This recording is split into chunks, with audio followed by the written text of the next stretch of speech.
Cent Podcast. Talk about an 11-year-old crypto art prodigy. What's going on, everybody? Matthew here. The You Deserve a Drink podcast is back for another week, another episode. In this week's episode, Rizzo and I talk about all things non-crypto art, NFTs. We try to wrap our heads around a project like MarbleCards. Then we talk about the state of crypto VR. Is it exploding too quickly, or is this a Cambrian explosion of all the best things that will come in the future for crypto VR? We also hopped onto the Cent project. This week's episode is pretty fun to record. As always, Rizzo keeps the jokes coming and keeps things very light and comes with a very critical eye for everything. So I hope you guys enjoy. If you have any comments or feedback, leave them in the replies. Of course, seed us if you like this, and sent on. Welcome back to You Deserve a Drink. This is Matthew speaking, and as always, I'm joined by Rizzo. What's up, Rizzo? What's up, man? So, again, we were tossing around ideas, and crypto art has dominated a lot of our conversations. And I was just sort of been thinking, like, the Sense platform is sort of lends itself to a lot of these NFTs that are coming out. And you know, it seems like a captive audience for people who are interested in this kind of thing. And MarbleCards has a presence on Cent. But, you know, I was just thinking, it just seems like a missed opportunity for a lot of people in the NFT game to not be sort of promoting their stuff on Cent and, you know, having like giveaways and, you know, the type of stuff that you see on like Discord or whatever. You know, you're on Cent, it would seem like they would be preaching to the choir. So I was just curious, do you have like a lot of non-crypto art related NFTs and do you have any like feelings? Well, obviously they have a lot of like different inherent uses, you know, in video games and other type of stuff. But I don't know, what are your thoughts? Well, you brought up MarbleCards. I guess that and CryptoKitties are probably the two examples of non-crypto art NFTs that I have personally. Other than that, Crypto Universe or Crypto Planets, I'm not sure what the name of the game is. As far as I know, they're planets that are minted as NFTs that you can play in some larger game that's yet to be developed. But at least as of now, they're just cool looking three-dimensional planets. I know a lot of the other projects out there that are like that game where they're just cool graphics, but I haven't come across of an NFT project whose use case is like super exciting to me personally. Like MarbleCards is interesting, and like we had an interesting partnership where they promoted Pixel Pets, and I spoke to one of the co-founders, Johan Unger. They're a team out of Sweden, actually. Really well put together small team, and they definitely are gaining a following of users that are using that product, and they're definitely building out partnerships on other websites and projects, including Cent. But what do you think about projects like that? And do you have any non-crypto art NFTs? I've played around with several of the games that are doing higher volume on like OpenSea, like My Crypto Heroes, for example, is putting up numbers like between 300, 500 Ethereum volume per day, just, you know, buying stuff, people trading stuff or whatever through OpenSea. And it's not that good, to be honest with you. But the idea behind the NFTs in the video games, I thought it was a particularly genius concept because, you know, it's the same thing with crypto art. Like if you're playing a game, I was a big role-playing game junkie as a kid. I was like really into Final Fantasy and like those types of games. And My Crypto Heroes has like an old school, you know, Super Nintendo role-playing game type of feel to it. And there's a couple other ones that I've fooled around with, but I really like the idea that if I acquire a weapon or something in this game, it's mine, just in the same sense that like you would own a piece of crypto art, and then I can in turn like level this weapon up or level this character up and then sell them on the open market to other enthusiasts in the game. I'm really interested in that space because I feel like it's, again, one of these things that's in its infancy, but I mean, could you imagine if they worked their way into like a Call of Duty or like one of these like massive MMO type of style games, but then actually has their own like in-game currency? So you've talked to Johan before from MarbleCards, right? I had like a brief interaction with him before. MarbleCards falls into this like category for me that I like don't really understand the appeal to. Although MarbleCards has like an interesting twist on it, but I'm like, there's so many things out there just like CryptoKitties where like all you do is you just get another one and then pay money to breed them and then you get another one. And there's nothing really to do with them or whatever. And so how did you acquire CryptoKitties? Was it just like were you gifted them, or did you get interested in them, or what drew you to them? Right at the beginning of December 2017, I just came across them on Twitter. And at that time, it was like anyone that was interested in crypto or Ethereum, it was like you're in the middle of a desert and you have all these gold coins with you. And you're like, I want to spend this on something, but there's only like desert around you. And then something like CryptoKitties came out and it's like, fuck yeah, finally something I can spend my crypto on. Okay. And at that time, I found out about it like on a Thursday or Friday. And the whole weekend, I was just like researching the DNA, the genetic code, just trying to figure out what it is and buying them and then breeding them and then having people buy them. Like the first week and a half, people would just buy it. It was nuts. It was very interesting for like a week and a half. That's how I first came across CryptoKitties. But I know CryptoKitties in particular, they've had some interesting developments around that project. Some individuals that like the project that also had some coding skills were able to make CryptoKitty hats that they could pair to the cat, like as a separate token that they would be able to bind it to. I also know that there's like a Super Mario Kart style like racing game where you could take your CryptoKitty and race it against other CryptoKitties. So the interoperability inherent within NFTs is definitely more on display with a project like CryptoKitties than any of the other projects that I know of. But still, compared to what we expect if we're like even a casual gamer familiar with like anything on Xbox or PS4 or whatever, it's nowhere near that level of engagement or excitement.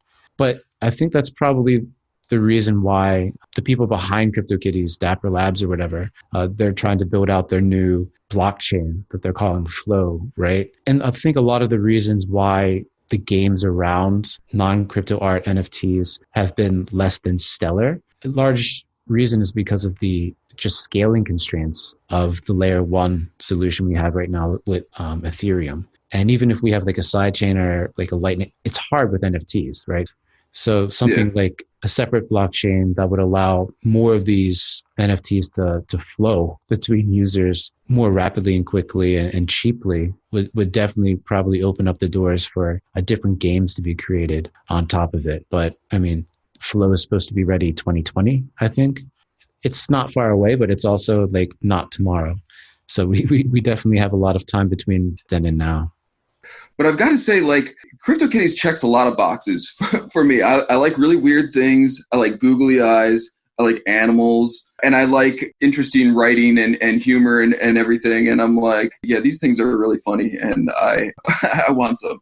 So CryptoKitties, I like sort of understand. But even then, I'm like, the market's pretty much flooded with them, and you got to really be like passionate about them to want to breed them because the transaction costs are like reasonably high on top of the breeding costs and everything. So you got to really be like an enthusiast. I just sort of scooped up like some cheap ones that I would see periodically, which is how I acquired some. But then there's so many knockoffs that are just like the same type of concept, but like shittier. Like I have virtual weed plants that like someone gave me that there's nothing to do with them. You plant them in the ground and then you just pay to make more virtual weed plants. And there's like, I got like Chibi Fighters or something, which is another game that is not really that great. And, what's left to do is just breed them and dump more money into it to like get more things that you don't really mess around with. MarbleCards, I don't know, man. I also had an intelligent conversation with Johan and could tell he knew his stuff. And they seem to figure this problem out. But how are you going to pay 20 cents, 50 cents, I have no idea what it costs at this point, to marble some other intellectual property of someone else and then go on and sell that thing without having to either get permission or like pay some sort of like royalty? And Johan seems like they had run it by some lawyers or something. He had like an answer that they had clearly like talked about this before and had some sort of answer for it that I didn't necessarily agree with. We just sort of like agreed to disagree. But do you see that being a problem? Or maybe you've like had more conversations with them, but I'm like, this seems totally unsustainable until like someone gets mad and sues them or something, right? Yeah, I mean, I remember when Kanye was upset about that, but I also remember when Kanye started minting a ton of MarbleCards himself. And I think that kind of speaks to what MarbleCards is providing. It's just like a tool that people can use. And then when you see a user like Sync-Us who has sold 2 MarbleCards that he's minted for like almost $100, right? Right? I was like, man, maybe I need to get more into this. I think it's the form factor of what they're providing, like this card, this game card. People are like thirsty for something that harkens back to the days where we used to collect baseball cards and basketball cards and football cards. I used to do that. And that's kind of like what drew me to that project. And I have a feeling that's why more and more people seem to be marbling things and scooping up some of these cards, just because it kind of reminds them of that. And again, like, they don't let you marble the entire internet right now. There's like a select group of sites where you can go and you can marble the content from there, or marble the specific pages from there.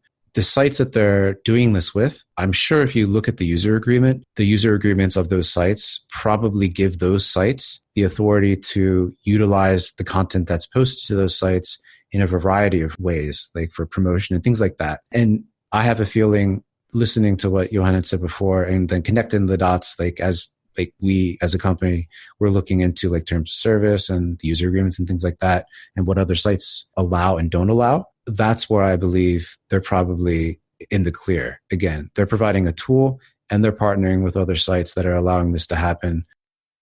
Dude, I think it's genius, honestly. That's why I was like, how could this really be legal? Someone had gifted me maybe like a month ago a marble card of my profile on Scent. That happened to me as well. Yeah, it's kind of cool, man. I've been hanging on to it, and then I saw Sinkus's post, the second one after he sold his other marble card, and so I put mine up for sale on OpenSea at a price of 100 billion Ethereum, and I made a post about it and offered to give away if anyone bought it, which is preposterous. Obviously, I would give them a free CryptoKitty alongside of it. And like half of the comments under the post, they're like, "We want to see the CryptoKitty." I was like, it's funny, man. The CryptoKitties are certainly a crowd pleaser. But yeah. So for anyone listening, I'll give it to you for half off if you are really interested. Are there any like posts or anything that you want to shout out? I saw Connie branch out into Decentraland. What were your impressions of the video he uploaded from Decentraland? Ooh, it looks smooth, man. And it's hard to not like that. And I get the appeal of crypto voxels, but this was sort of like what I was saying before about the difference between like James Bond for Nintendo 64 and, something on like a higher powered engine. But as soon as I saw Connie branch into Decentraland, I was like, oh, here we go. People are seeing this becoming an emerging space. We're going to get a whole bunch of knockoffs. And I hate it when shit like this happens, man, because now if you're a crypto artist, you're going to have your stuff in like 6,000 different places, for the same exposure that in the very beginning you were probably getting out of like a handful of spaces. But I don't know. What are your thoughts?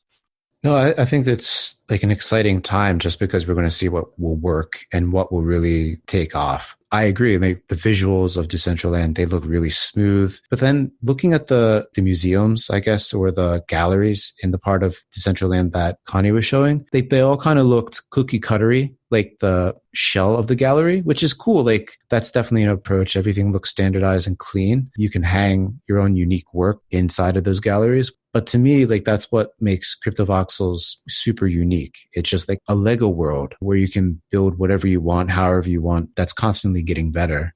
But I only see like this experimentation as good for the space, because for someone like Ben Nolan behind CryptoVoxels, in terms of like how he's updating and improving CryptoVoxels, I'm sure if any of these other projects do anything that like catches fire, he'll be able to do it too. And I mean, just seeing like what works and what doesn't, and just being part of the experiments is probably like a reward in and of itself. That's kind of how I'm viewing that part. Dude, I'm digging the posts. I think it was De Jure has been doing some of these reporting posts on stuff in CryptoVoxels, and you kicked that idea out, man. And I really enjoy those posts, which is really interesting and cool to see. Dude, I like your attitude, man. Your terms has stuck with me over the past like couple weeks, because I feel like when I see things like this and I'm like, here we go, everything's going to get filled with shit.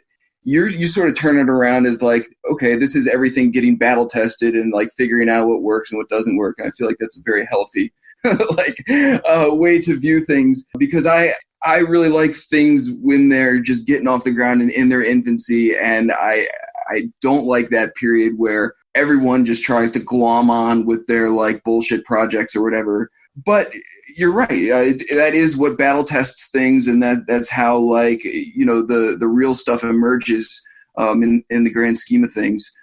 There's a couple posts that really stood out to me over the past week. Like nothing like major, like blowing my mind, but just a couple new users that caught my eye. I don't know if you saw Bibby, Bibby. They've popped onto the site maybe within the last week, and they started uploading like galaxy themed.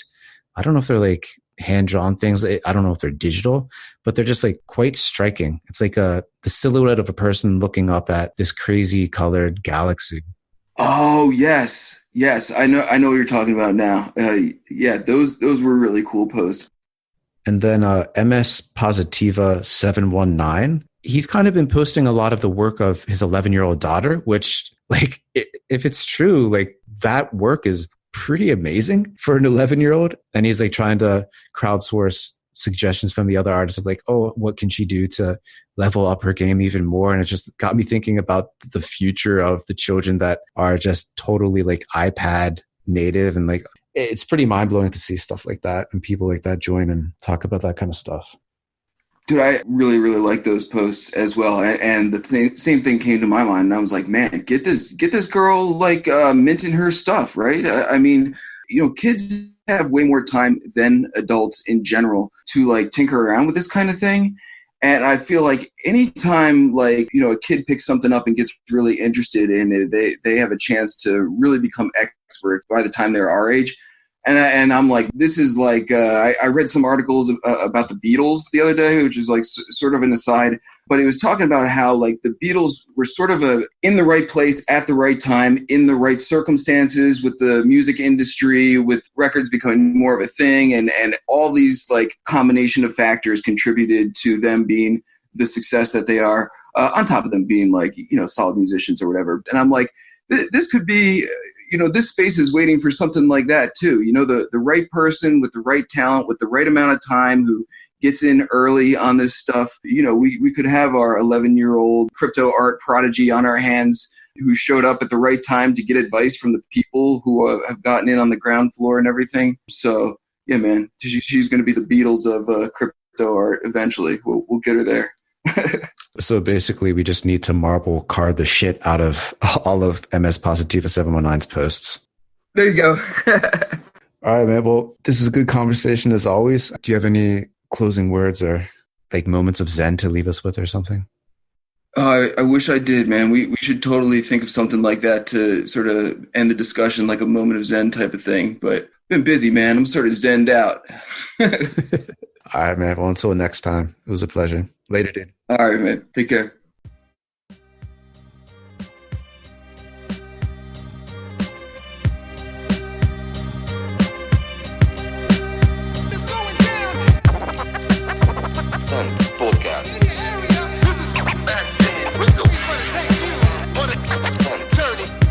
Podcast. Podcast.